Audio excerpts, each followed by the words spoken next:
Willow Glen was a quiet neighborhood, a small, picturesque community known for its tree-lined streets and close-knit families. But on a rainy autumn night, everything changed.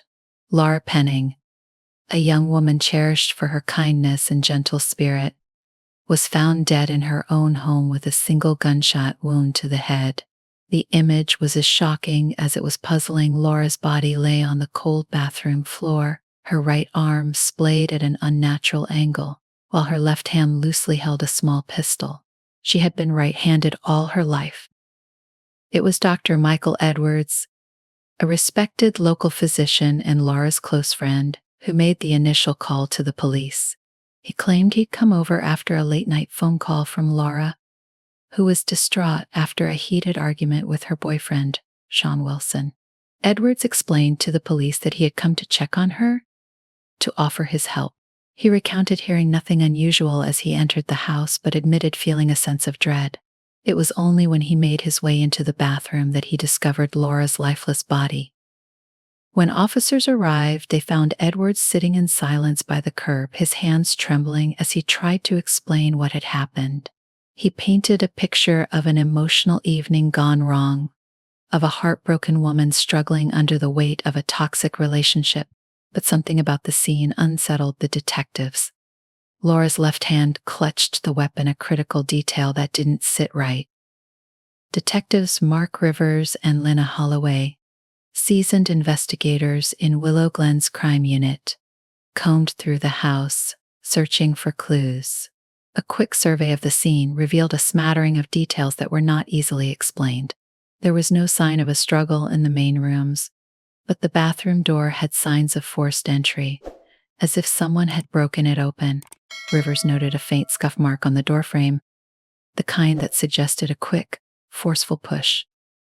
Their unease only grew as they reviewed the SECT footage from a bar near Laura's house. There, they watched a tense exchange between Edwards and Wilson. The two men, who had never gotten along, seemed locked in an increasingly aggressive confrontation. The footage, taken only a few days before Laura's death, showed Edwards attempting to de-escalate an argument, but his expression was one of barely restrained anger. The confrontation had drawn enough attention that nearby patrons could be seen glancing over, whispering. Edwards' claim of innocence was undercut by the growing list of questions. The nature of his relationship with Laura had shifted in recent months.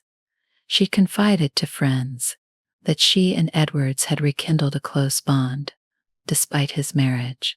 Laura, known for her loyalty, had never been one to interfere in a marriage, yet she had been seen with Edwards more often recently, sparking rumors in the community.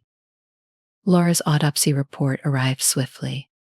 The gunshot wound was indeed the cause of death, but the angle raised eyebrows. The shot was fired from a position that would have been awkward for a right-handed person holding a gun in their left hand.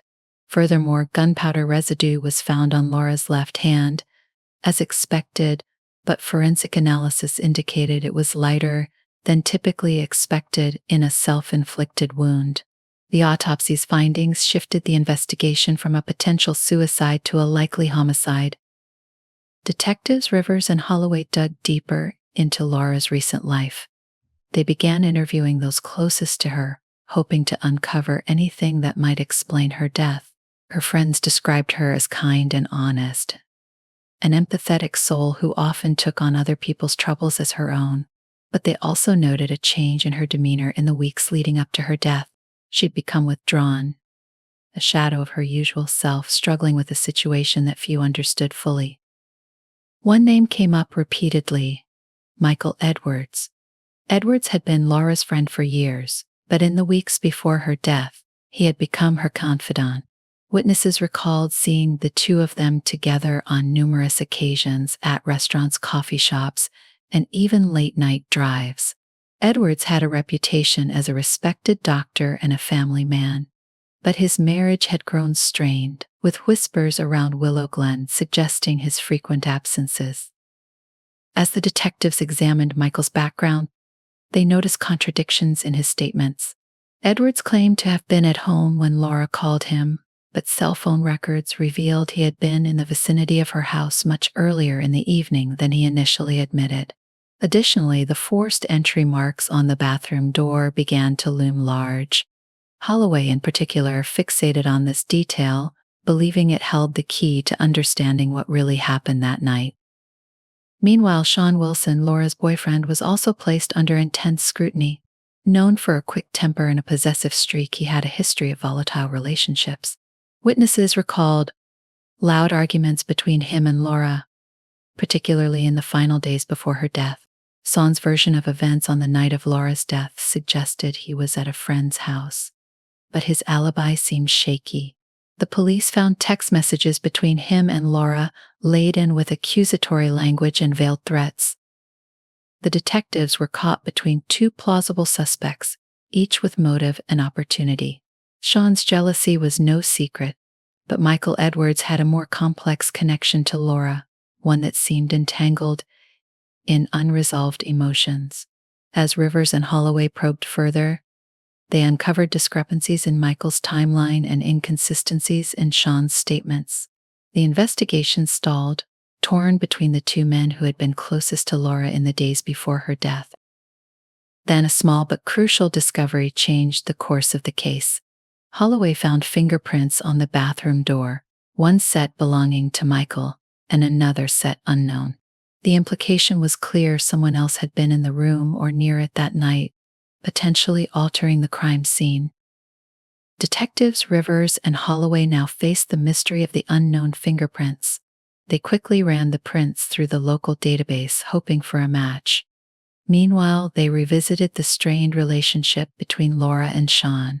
Sean had been known to display possessive behavior, often showing up unexpectedly at Laura's workplace or calling her multiple times a day. His last message to Laura, sent hours before her death, hinted at another argument: "We need to talk tonight." With both Sean and Michael under the microscope, Rivers and Holloway decided to dig deeper into Michael Edwards' life. The renowned doctor appeared stable on the surface: a good job, a family, a respected role in Willow Glen's tight-knit community. But beneath that image was a marriage slowly unraveling. Michael's wife, Linda Edwards, had left town a week prior, taking their two young children to stay with her parents, citing personal space as her reason. The detectives saw this as a red flag, pointing to possible turmoil in Michael's personal life. Linda's absence fueled their suspicion that Michael's relationship with Laura was more than just friendly. Holloway found texts between Laura and Michael that were far more intimate than the usual exchanges between friends. Some texts were cryptic, discussing second chances and not making the same mistakes. Laura's friends confirmed she had confessed to feeling reignited by Michael's presence in her life, yet her confessions were laced with guilt, as though she knew she was treading dangerous ground. When the lab results for the fingerprints came back, they pointed to a man named Jared Lucas, a known handyman in the area with a minor criminal record. Rivers and Holloway tracked him down and questioned him extensively. Lucas admitted he'd been hired to work on repairs at Laura's house weeks earlier. He claimed that on the night of her death, he hadn't been anywhere near Willow Glen. However, he stumbled under questioning, visibly nervous, and couldn't provide a clear alibi. His story of being at a bar was weak, with no witnesses to back it up. Intriguingly, Lucas and Michael Edwards had crossed paths years ago when Lucas had briefly worked as a groundskeeper at the Edwards property. The investigators suspected there might be a deeper link between the two men. Under mounting pressure, Lucas eventually cracked, admitting he'd been hired for a job at Laura's house but revealing no specifics beyond that. This raised more questions. What job could Michael Edwards have enlisted a man like Lucas to carry out? As Rivers and Holloway continued to piece the story together, they discovered additional SECT footage from the night Laura died, capturing the streets near her home. The footage revealed an unidentified figure standing in the shadows near her property shortly before Michael arrived.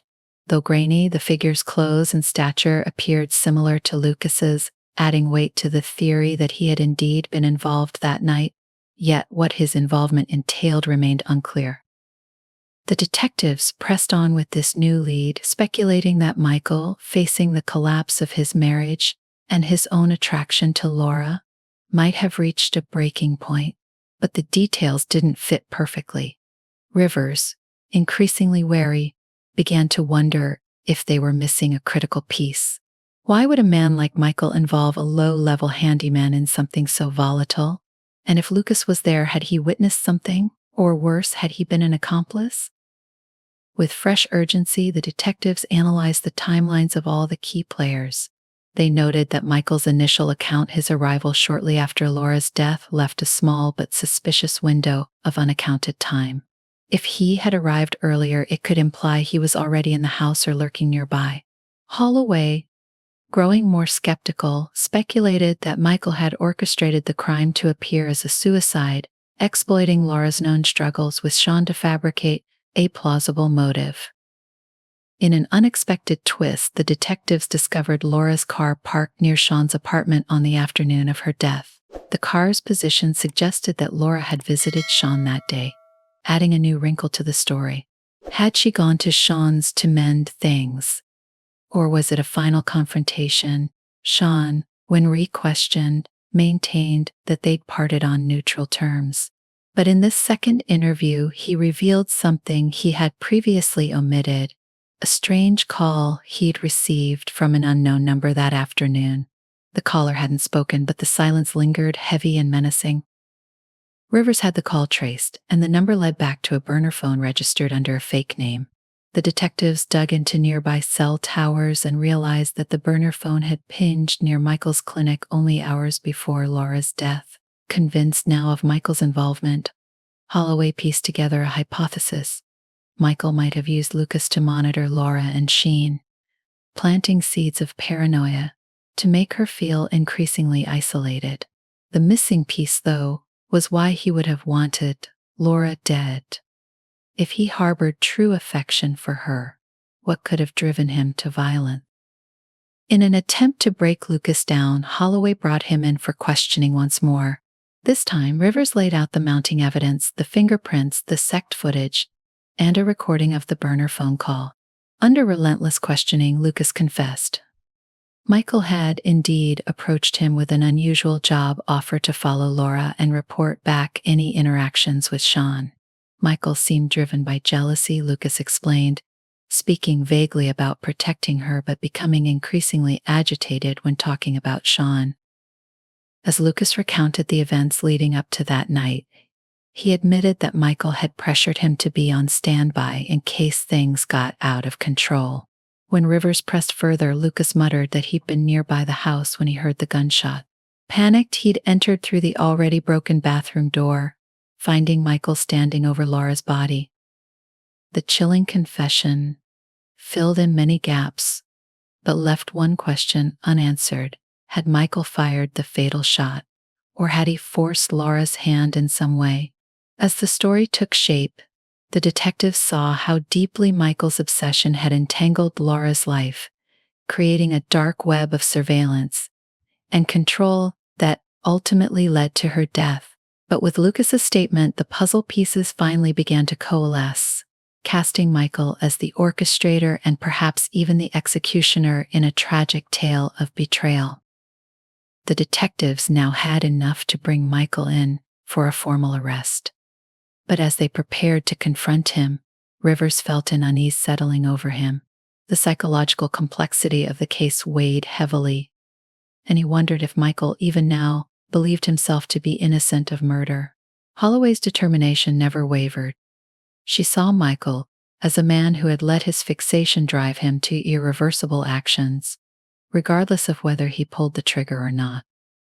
The day Michael Edwards was brought in for questioning, Willow Glen was eerily quiet. Rumors of his arrest swept through the community, casting a pall over the once respected doctor's reputation. Residents were stunned. Few could reconcile the image of the dedicated physician with the shocking story of obsession and betrayal now unfolding in front of them. Detectives Rivers and Holloway approached the interrogation with a firm strategy. They had evidence linking Michael to the crime scene, a confession from Lucas implicating him in surveillance activities, and the damning inconsistencies in his timeline. However, Michael sat across from them, stone-faced and composed, his practiced professionalism shielding him from their probing questions. When Rivers confronted him with the forensic details, emphasizing the awkward angle of the gun and the lack of sufficient gunpowder residue, Michael's expression flickered a brief crack in his mask. Holloway, seizing the opportunity, brought up Lucas's statement, pressing Michael to explain why he had hired someone to follow Laura. His answer was unsettlingly calm. He claimed that he was simply watching out for her, attempting to ensure her safety from what he described as the threat of Sean Wilson. Rivers leaned in, presenting Michael with the series of damning phone records showing the burner phone's movements and how they aligned with both Michael's clinic and Laura's home. He didn't flinch but instead insisted that his intentions were misunderstood. According to him, he had only hired Lucas to ensure that Sean didn't harm Laura, a line of reasoning that made little sense given Lucas's admission of Michael's jealous outbursts. When Holloway pushed further, challenging him on the increasingly personal nature of his relationship with Laura, Michael's tone changed. He admitted almost defensively that he had felt deeply for her, calling their bond unique and special. His calm demeanor cracked further when Holloway directly asked if he had been in love with Laura. In response, he fell silent, looking away. That silence was the closest he came to admitting what they already knew, that his feelings had crossed a line long before Laura's death. Eventually, Michael was led away to a holding cell, leaving Holloway and Rivers with a mixture of satisfaction and unease. They had their man, but the troubling web of control he had spun around Laura haunted them. They could see how she had been trapped by his fixation, a victim in a deadly game where her trust and kindness were used against her. In the days that followed, the case quickly escalated to the district attorney's office, where a decision was made to pursue charges of second-degree murder. Michael's defense attorney, a sharp and determined man named Joel Hargrove, argued fiercely that Michael had only acted as a concerned friend, implying that Laura's death could have been a suicide spurred by her troubled relationship with Sean Sham. The narrative painted by the defense portrayed Laura as a woman on the edge, haunted by personal demons and struggling under the weight of an unhealthy romance. The prosecution, however, had built a powerful case against Michael. They outlined how his obsession grew over time, eventually manifesting in a plot to control and isolate Laura. They illustrated how Michael's feelings toward her had warped into a fixation so consuming that he couldn't bear the thought of her choosing anyone else, especially Sean. To bolster their case, the prosecution introduced a forensic psychologist who testified about the paradoxical rage often observed in obsessive personalities, where love and jealousy combine to create a dangerous cocktail. In February 2024, Michael Edwards' trial began, drawing the attention of both the media and the public. Willow Glen residents filled the courtroom, anxious to witness the proceedings that would bring clarity, or so they hoped, to the mystery of Laura's tragic death. Journalists from across the state arrived, covering every angle of the trial in sensational headlines that underscored the once trusted doctor's fall from grace. The prosecution opened by establishing a timeline of events, carefully detailing how Michael's relationship with Laura had escalated in the months before her death. They recounted how he had taken increasing control over her life, inserting himself into her world under the guise of friendship, only to become a constant presence, especially after her on-again, off-again arguments with Sean. They presented witnesses who described Michael's temper as well as his unsettling fixation on Laura.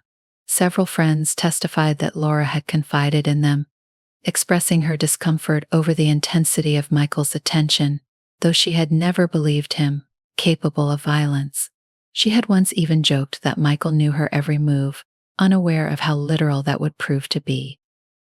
One of the most damning moments came when the prosecution played sect footage showing Michael and Sean's confrontation in the bar days before Laura's death.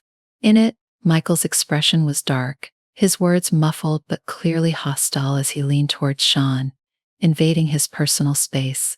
Witnesses testified that Michael had warned Sean to stay away from Laura, his tone bordering on threatening. When Lucas took the stand, his testimony riveted the courtroom. He described how Michael had hired him to monitor Laura and Sean, outlining how his role was supposed to be limited to keeping an eye out. But Lucas admitted that Michael's demands had grown more aggressive over time. According to Lucas, Michael had often checked in obsessively, pushing him to monitor Laura more closely. The climax came when Lucas recounted how, on the night of Laura's death, he'd been stationed outside her house, as instructed by Michael. He swore he heard a gunshot, and upon entering, saw Michael standing over her body. Michael's defense argued that Lucas, with his criminal record, was an unreliable witness. Joel Hargrove claimed Lucas was simply trying to shift blame away from himself, suggesting he might have had his own motives for being there. Hargrove further insinuated that Laura had been in a fragile mental state, bringing in a former therapist who testified that Laura had struggled with anxiety and stress. But Holloway and Rivers knew the power of the physical evidence. During cross-examination, the prosecution dismantled Hargrove's arguments, meticulously highlighting Michael's inconsistent statements and the odd details surrounding the crime scene: the gun in Laura's left hand, the faint residue, and the forced bathroom door. In a dramatic moment, the prosecution displayed Laura's text messages to her friends, who had saved them on their phones. These messages documented her growing fear of Michael, a fear she had tried to rationalize but could no longer ignore. Laura had written of feeling suffocated, hinting at Michael's increasingly invasive presence in her life. In the face of these testimonies, the defense's argument that Laura's death was a suicide grew weaker. Hargrove's efforts to sway the jury by portraying Michael as a concerned friend failed to overcome the weight of evidence that painted him as a man whose desire for control had spiraled out of hand. As the trial wore on, Michael's previously stoic expression began to falter. Gone was the calm, confident doctor who had initially dismissed the charges against him. Now he seemed visibly strained, his face betraying a glimmer of realization that the narrative he'd so carefully crafted over the months was unraveling, thread by thread. After weeks of testimony, the trial reached its final day. The jury listened intently as the prosecution delivered a closing argument that painted Michael Edwards as a man consumed by obsession. The prosecutor reminded the jury of the meticulously documented evidence: the fingerprints on the bathroom door, the burner phone records, and the accounts from Laura's friends. Piece by piece, it all painted a portrait of a man who'd crossed the line from care to control, and from affection to possessive rage. The defense, for its part, attempted one last appeal to reason, arguing that the evidence was circumstantial, that Michael's actions could have been misinterpreted as those of a caring friend. But as he spoke, the defense attorney's words rang hollow. Michael's own demeanor seemed to confirm his fate. He sat in silence, no longer maintaining the calm exterior that had initially masked his true feelings. The mask had slipped, revealing a man who was visibly worn down by the enormity of what he had done. When the jury was dismissed to deliberate, tension filled the courtroom. Hours passed, and the crowded room emptied out into hushed murmurs and nervous glances. Willow Glen residents anxiously awaited news, crowded outside the courthouse as media vans lined the streets. Finally, after 7 hours, the jury returned, solemn-faced and resolute. The foreman stood, clearing his throat, and announced the verdict: Michael Edwards was found guilty of second-degree murder. The courtroom was silent. Michael closed his eyes briefly, then opened them, resignation etched into his face. He had lost everything: his family, his career, and the reputation he had so carefully constructed over years. As the bailiff led him away, the once respected doctor who had captivated Willow Glen's trust now seemed diminished, a shadow of the person he had once been. Outside the courthouse, Laura's friends and family embraced, some weeping openly. They had lost Laura. But in that moment, a measure of justice had been served. Willow Glen could begin to heal, though the scars would remain. In the days following the verdict, the residents of Willow Glen struggled to come to terms with the chilling events that had unraveled in their community. People who had once admired Michael Edwards now spoke of him with a mixture of fear and disbelief. How could such darkness have existed within a man so trusted, so revered? The case had shattered the town's innocence, leaving them to wrestle with the uncomfortable truth that even those closest to them might harbor secrets. Detectives Rivers and Holloway moved on to their next case, but the haunting memory of Laura Penning lingered. In the silence of the precinct, Holloway would occasionally glance at a small photo of Laura pinned to the caseboard, a reminder of the fragile line between trust and control, and the profound consequences when that line is crossed. Laura's mother organized a memorial service in Willow Glen's Central Park, where friends and family gathered to honor her memory. At the ceremony, her friends shared stories of her kindness and generosity, of the vibrant life that had been tragically cut short. The event served as a reminder of Laura's spirit, which would live on in the hearts of those who had known her. As for Michael Edwards, he was sentenced to 30 years in prison. Stripped of his titles and possessions, he retreated into the shadows, a figure of infamy rather than respect. He would serve his sentence in silence, haunted by the life he could have had if he had chosen a different path. The story of Laura Penning became a cautionary tale in Willow Glen, a reminder of how obsession can twist even the best of intentions into something sinister. Over time, life in the quiet neighborhood returned to a semblance of normalcy. But those who had known Laura would never forget her story, or the painful lesson it had taught them about the dangers lurking behind even the friendliest of faces. In the end, Laura's memory became a symbol of resilience, and Willow Glen slowly began to heal, united in the hope that such darkness would never again find its way into their lives.